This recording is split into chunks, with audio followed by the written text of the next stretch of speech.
Hello, Bible readers. Well, it turns out there are lament psalms, and within that kind of psalm, there's a variety of laments to share with God in prayer. Psalm 13 was what we called a personal lament, as opposed to a communal lament, which we actually haven't seen yet.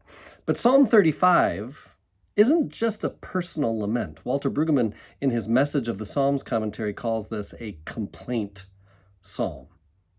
Here, the trouble is close. The hatred for those people is strong. And interestingly, the trust in God seems a bit more uncertain than most Psalms we have seen. Well, really, than all the Psalms that we have seen. It's a pretty long psalm, isn't it? And did you notice the metaphors changing from having a military flavor in the first few verses?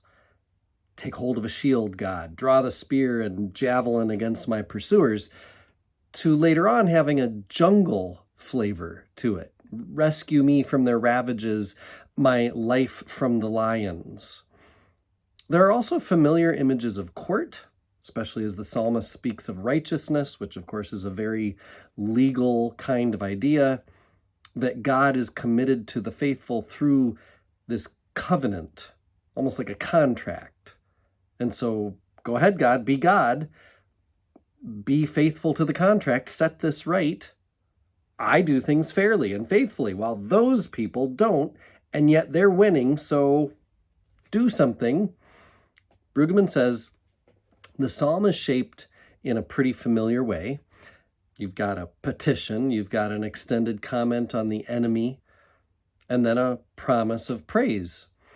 But that's where it gets a little less typical, actually, because this is not a psalm that makes the jump that so many other psalms make, where they're lamenting and they're lamenting and they're lamenting, and then gratitude out of nowhere, without any explanation for where their thanks is coming from. Like, what happened, right? Was something more said when that kind of a psalm was used in worship? You've heard me in previous posts maybe talk about how that's one of the things that academics wonder is like, that jump is so big that something else had to be said. Well, in Psalm 35, there is no such leap. Instead of, and I praise you anyway, after a bunch of lament, it's, and I'll praise you when. Like, the psalmist is sure God will act. The psalmist is certain God's actions will be enough and more than enough to turn things right. But there will be no praise until God acts. Feels a bit more like bargaining, or maybe even threatening in Psalm 35. And that's different than any other psalm we've read yet. Brueggemann suggests the psalmist is basically asking God, kind of God will you be? Kind of praise do you want? Whom do you want to praise you? Because if you want the poor to praise you, you better get on it, God. It's as though God is always in the process of re-becoming the God who takes the side of the poor, bringing wholeness where there was none, bringing well-being and joy where there was the opposite, and that God work is eternal work, not done once for all time, but ongoing, for ongoing time. This psalmist is angry and unafraid to offer raw emotion, and seems to think he's carrying forward some kind of negotiation. Like, I'll play my praise card when you do your God work.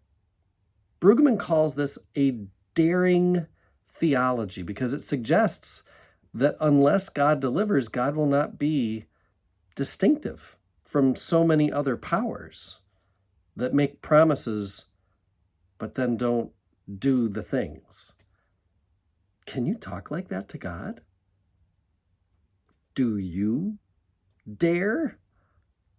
If you do, likely you feel comfortable doing that, offering a complainty kind of psalm or prayer, because you've inherited that kind of boldness from the likes of Psalm 35. If you don't feel comfortable talking to God like that, This psalm gives you permission to release your complaints on God, because apparently our relationship with God has the capacity to bear this kind of honesty, because apparently our God can take it and still respond with grace, mercy, and love. I am one with my God. My God is with us, all of us at all times, in all places.